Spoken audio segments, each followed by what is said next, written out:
आज मैं एक सर्वे का मतलब मेन इम्पॉर्टेंट टॉपिक्स हम लोग पढ़ने वाले हैं। ये हसन सर के नोट्स हैं। ये बहुत अच्छी कोचिंग पढ़ाते हैं और ये सर मतलब जैसे इंग्लिश मीडियम का रहता है, बहुत सारे हिंदी मीडियम के बच्चे रहते हैं, उन्हें जो चीज़ें समझ में नहीं आती, तो एक बेस्ट टीचर हैं हसन सर, जिन्होंने बहुत ही सिंपली तरीके से हर चीज़ समझाई है अपने इन नोट्स में। तो आज हम उसी को डिस्कस करने वाले हैं। उनकी चैनल का नाम है राइजिंग सेंटर, जो कि बहुत है। अगर आपको इनसे प्रेफर करना हो तो आप इनकी वेबसाइट पर जा सकते हैं। ठीक है, इस बैच से बहुत सारे लोगों का सिलेक्शन भी हुआ है। तो आज हम इन्हीं के क्लास का एक टॉपिक है सर्वे, वो स्टडी करने वाले हैं। तो स्टार्ट करते हैं। सर्वे एक ऐसी कला है, जैसे सर्वे की ही बात करें तो उन्होंने कहा है कि सर्वे एक ऐसी कला है जिसके अंदर किन्हीं दो रिलेटिव पॉइंट्स के बीच की लोकेशन या पोजीशन को बताया जाता है। It is an art of determine to an relative position of any two points by means linear और एंगुलर मेजरमेंट। मतलब सर्वे है जैसे हम दो पॉइंट ज़रूरी होते हैं हमारे लिए, और एंगुलर के लिए 3 पॉइंट। तो 2 पॉइंट मतलब linearly measurement, 3 point for angular measurement के लिए होता है। इसका जो सर्विंग का जो हेडक्वार्टर की बात करें तो वो देहरादून में है। अब हम आगे बढ़ते हैं। जैसे क्लासिफिकेशन ऑफ सर्वे में आता है अर्थ का शेप क्या है। अर्थ का शेप ऑब्लेट स्फेरॉइड होता है या एलेप्टरॉइड होता है। जियोइड लेयर की बात करें, पृथ्वी की सतह के प्रत्येक स्थान पर ग्रेविटेशनल फोर्स का मान उबड़ खाबड़ होने के कारण, मतलब एंडुलेशन वैसे बहुत सारे लोगों को समझ नहीं आता एंडुलेशन मतलब क्या होता है। एंडुलेशन बेसिकली होता है कि सरफेस इक्वल नहीं होता, ऊपर नीचे होता है, उसे हिंदी में उबड़ खाबड़ कहते हैं, होने के कारण अलग अलग होता है। अतः इस स्थिति में एक ऐसा सरफेस माना जाता है जहाँ ग्रेविटेशनल फोर्स का मान कांस्टेंट होता है। इस एंडुलेशन सिचुएशन में ग्रेविटेशन का जो भी फोर्स होता है वो कांस्टेंट होता है। इसे जियोइड या जियोइड सरफेस कहते हैं। ठीक है, लेंथ ऑफ इक्विलेटरल एक्सिस की जो लेंथ होती है 12,756 किलोमीटर होती है, और लेंथ ऑफ पोलर एक्सिस की बात करें तो 12,713 किलोमीटर होती है। जो आप साइड में डायग्राम दिख रहा होगा वो 42.95 किलोमीटर का है।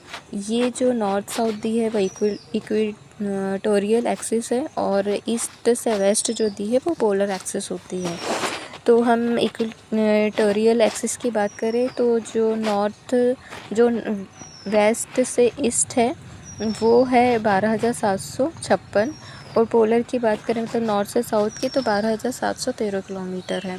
Length of polar axis that is 40.95 kilometre, जो कि 0.34% होता है।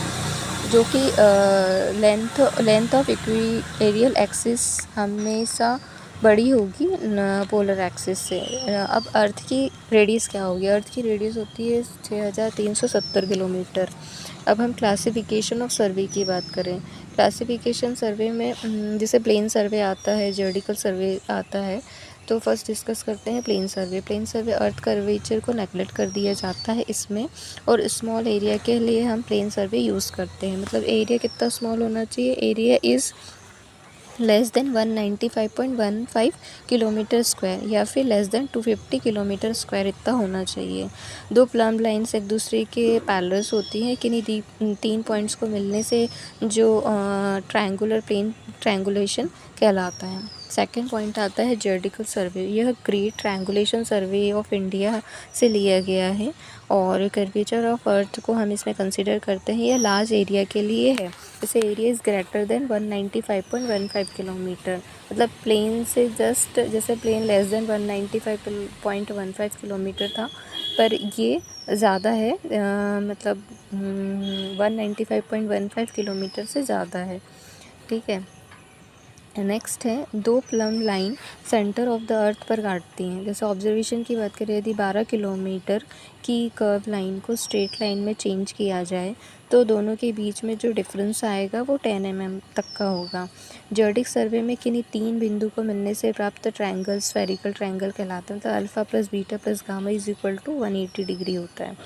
ठीक है, on the basis of place, अगर प्लेस के अकॉर्डिंग अगर हम सर्वे को क्लासीफाई करें तो लैंड सर्वे होता है, हाइड्रोग्राफिक सर्वे होता है, एरियल सर्वे होगा, माइन सर्वे होगा, एस्ट्रोनॉमिकल सर्वे होगा और आर्कियोलॉजिकल सर्वे होगा। अब लैंड सर्वे की बात करें फर्स्ट, जब सर्वे और सर्वे पर किया जाए, जैसे सिटी सर्वे, फोटोग्राफिक सर्वे, तो वो लैंड सर्वे होता है। हाइड्रोग्राफिक जब वाटर बॉडीज़ में अगर हम सर्वे करते हैं तो हाइड्रोग्राफिक सर्वे होते हैं। एरियल सर्विस क्या होता है, ड्रोन की सहायता से जब हम सर्वे करते हैं तो इकोनॉमी जहाँ पे चीज़ें हम जा नहीं सकते तो हम ड्रोन की हेल्प से हम सर्वे करते हैं, तो एरियल सर्वे करते हैं। माइन सर्वे क्या होता है, जैसे खदानों में जो सर्वे किया जाता है खनिज का पता लगाने के लिए, हम उसके लिए माइन सर्वे करते हैं। एस्ट्रोनॉमिकल सर्वे ग्रहों और तारों की स्थिति जानने के लिए एस्ट्रोनॉमिकल सर्वे करते हैं। अब हम on the basis of instrument के अकॉर्डिंग हम अगर सर्वे को क्लासीफाई करें तो चेन सर्वे होता है, कंपास सर्वे होता है, ट्रायंगुलेशन सर्वे या ट्रिग्नोमेट्रिक सर्वे होता है, फोटोलाइट सर्वे होता है, टेकोमेट्रिक सर्वे होता है, total station survey, plane table survey और EDMD। ठीक है, फर्स्ट आता है जैसे चेन सर्वे। यह सर्वे लीनियर मेजरमेंट की सहायता से किया जाता है। कंपास सर्वे, यह सर्वे एंगुलर मेजरमेंट की हेल्प के कंपास सर्वे एंगुलर मेजरमेंट की हेल्प से करते हैं। ट्रायंगुलर सर्वे, यह ट्रायंगुलेशन के सिद्धांत पर कार्य करता है। इसमें एक बेस लाइन मानकर तीसरे बिंदु की रेखा मिलाते हैं तथा कोण ज्ञात कर लेते हैं। इसके बाद साइन रूल से हम तीनों भुजाओं ज्ञात कर लेते हैं तथा उसका एरिया निकाल लेते हैं। फिर है थ्योडोलाइट सर्वे, ये हॉरिजॉन्टल वर्टिकल को साथ साथ ही मेज़र कर लेता है। EDMD का फुल फॉर्म होता है इलेक्ट्रॉनिक डिस्टेंस मेजरिंग डिवाइस, जो कि इलेक्ट्रिक रेस के पे वर्क करता है। टोटल स्टेशन क्या होता है, ये थ्योडोलाइट तथा EDM का मिक्स है, मतलब टोटल स्टेशन में आपको थ्योडोलाइट और EDMD दोनों मिल जाएंगे। प्लेन टेबल की बात करें, ये ओरिजिनल वर्क या साइट वर्क के साथ किया जाता है। टेकोमेट्रिक सर्वे क्या होता है, इसमें वर्टिकल एंगल के साथ हॉरिजॉन्टल डिस्टेंस, टेकोमेट्रिक में वर्टिकल एंगल के साथ हॉरिजॉन्टल डिस्टेंस भी मेज़र करते हैं। ये थर्डोलाइट की तरह ही काम करता है। अब हम क्लासीफाई करेंगे on the basis of the purpose, जैसे इंजीनियरिंग सर्वे होता है, टोपोग्राफिक सर्वे होता है, कैडस्ट्रियल सर्वे होगा और जियोलॉजिकल सर्वे होगा। ठीक है, इंजीनियर सर्वे के अंतर्गत जैसे मेन मेड स्ट्रक्चर जो होते हैं इंजीनियरिंग सर्वे में आते हैं। टोपोग्राफिक जैसे नेचुरल और मैन मेड दोनों बॉडीज़ जो आती है वो टोपोग्राफिक सर्वे में आएंगी। कैडस्ट्रियल सर्वे जैसे संविदा का विभाजन कैडस्ट्रियल सर्वे के अंदर आता है, इससे दो देश, राज्य और खेतों के बीच का। जियोलॉजिकल सर्वे जैसे रॉक, अर्थ लेयर और विभिन्न प्रकार के स्टोन का सर्वे जब किया जाता है जियोलॉजिकल सर्वे के अंदर आता है। देन आता है ट्रायंगुलेशन सर्वे, द्वारा जब लार्ज एरिया का सर्वे करना हो तो उनके पॉइंट्स को कंट्रोल करता है। तो एस्ट्रोनॉमिकल सर्वे में भी सभी पॉइंट्स को कंट्रोल करते हैं।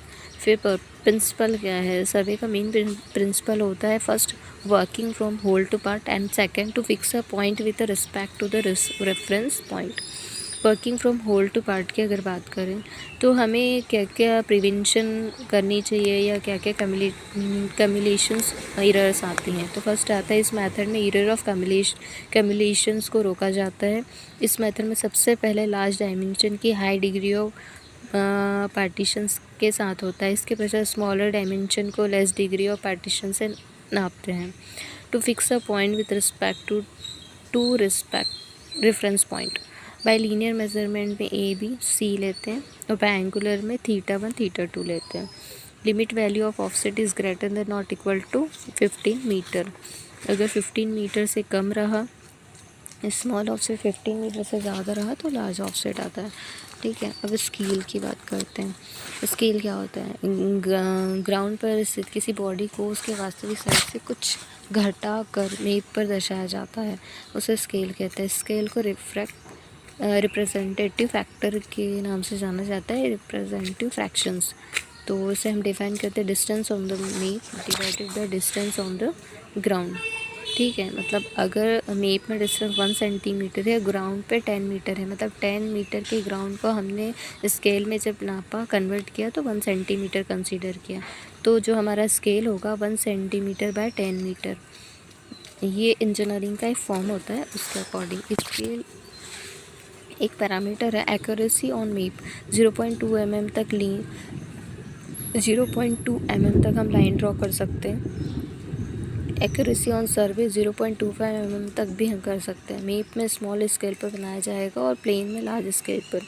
टाइप्स ऑफ स्केल की बात करें तो प्लेन स्केल होता है जो डायरेक्ट स्केल होता है, सिंपल होता है। डायगोनल स्केल होगा, वर्नियर स्केल होगा और कॉन्सेप्ट ऑफ श्रंकेज स्केल होगा। प्लेन स्केल क्या होता है? वह स्केल जिसमें दो लगातार यूनिट को रीड किया जाता है, जैसे mm को सेंटीमीटर में, मिलीमीटर को सेंटीमीटर में, फिट और इंचेस एक्सेट्रा। डायगोनल स्केल क्या था? वह स्केल जिसमें 3 टाइप की यूनिट्स को रीड किया जाता है, मीटर, सेंटीमीटर और मिलीमीटर। वर्नियर स्केल में क्या होता है? किसी सर्वे वर्क में लेंथ को हाई डिग्री ऑफ प्रिसीजंस मतलब मोर एक्यूरेसी के साथ नापने के लिए हमें वर्नियर स्केल का उपयोग किया जाता है। जैसे टाइप ऑफ वर्नियर स्केल की बात करें तो डायरेक्ट वर्नियर होता है, direct vernier, retrograde vernier, double vernier और एक्सटेंडेड वर्नियर। 4 टाइप के वर्नियर होते हैं। कौन कौन से? Direct, retrograde vernier, double vernier और एक्सटेंडेड वर्नियर। डायरेक्ट वर्नियर क्या होता है? डायरेक्ट वर्नियर में मेन स्केल और वर्नियर स्केल की रीडिंग सेम डायरेक्शन में कैलिब्रेट होती है। यदि वर्नियर को नंबर ऑफ डिविजन्स में डिवाइड किया जाए तो मेन स्केल n-1 पार्ट में डिवाइड होता है। लीस्ट काउंट क्या होता है? S-V। वी एस n भागों में वही है जो वर्नियर स्केल की कुल लंबाई। इसी प्रकार v into n is equal to n-1 into s। तो अगर v कैलकुलेट निकालना हो तो n-1 into S divided by n। तो लिस्ट काउंट क्या निकल जाएगा? List count s by n निकल जाएगा। ठीक है। अब रेट्रोग्रेड सर्वे क्या होता है? कैलिब्रेशन या अपोजिट डायरेक्शन में होते हैं ये। यदि वर्नियर स्केल को n पार्ट में डिवाइड किया जाए तो मेन स्केल n+1 पार्ट के बराबर होता है। लिस्ट काउंट की बात करें तो v minus S, n into V, n+1 into S, मतलब v is equal to n+1 into S divided by n। तो हम लिस्ट काउंट निकलेगा इसमें भी s बाय n। अब डबल वर्नियर की बात करें। वर्नियर स्केल में दोनों तरफ से रीडिंग लिया जाता है। यदि मेन स्केल की अपर रीडिंग लिया जाता है तो वर्नियर स्केल में लेफ़्ट टू राइट रीडिंग पढ़ते हैं तथा यदि मेन स्केल में लोअर रीडिंग लिया जाता है तो राइट टू लेफ़्ट रीडिंग पढ़ना होता है। जब मेन स्केल में अपर रीडिंग लेते हैं तो राइट वर्नियर तथा जब लोअर रीडिंग लेते हैं तो लेफ़्ट वर्नियर लेते हैं। एक्सटेंडेड वर्नियर क्या होता है? n नंबर ऑफ पार्ट और वर्नियर का मेन स्केल में 2n-1 पार्ट के बराबर होता है। n into 1 is equal to 2n-1 into S होता है। प्लेन स्केल का जो IS कोड है दैट इज़ IS 1491 टू 1959, इसको 6 भागों में बांटा गया और डायगोनल स्केल 1562 से 1962 है, इसको भी 4 पार्ट्स में डिवाइड किया है। वर्नियर स्केल की जो कोर्स की थी 1930 में हुई थी, पियरर वर्नियर ने की थी। और डिवीज़न वर्नियर की बात करें तो एक simple direct vernier, simple vernier होता है। ठीक है। कंपैरेटिव स्केल क्या होता है? वह स्केल जो समान रिफ्रैक्टिव फ्रैक्शन पर बनाया जाता है परंतु रीडिंग ऑब्जर्वेशन अलग अलग होती है, कंपैरेटिव होती है। Concept of shrunk scale. बदलते मौसम या टेम्परेचर के चेंज होने से मेप या ड्राइंग शीट की डायमेंशन भी चेंज हो जाती है, इससे उसका प्लान का मेजरमेंट भी चेंज हो जाता है। यदि शीट की डायमेंशन कम हो जाए तो उस पर बना प्लान व मेप भी छोटा हो जाएगा, जिससे श्रंक कहते हैं। ठीक है। इसी तरह टेम्परेचर बढ़ने या प्लेन व मेप या एक्सटेंड हो जाता है। श्रिंकेज फैक्टर क्या होता है? ओरिजिनल डायमेंशन के रिस्पेक्ट में श्रंक डायमेंशन श्रिंकेज फैक्टर कहलाता है। Shrinkage dimension divided by original dimension.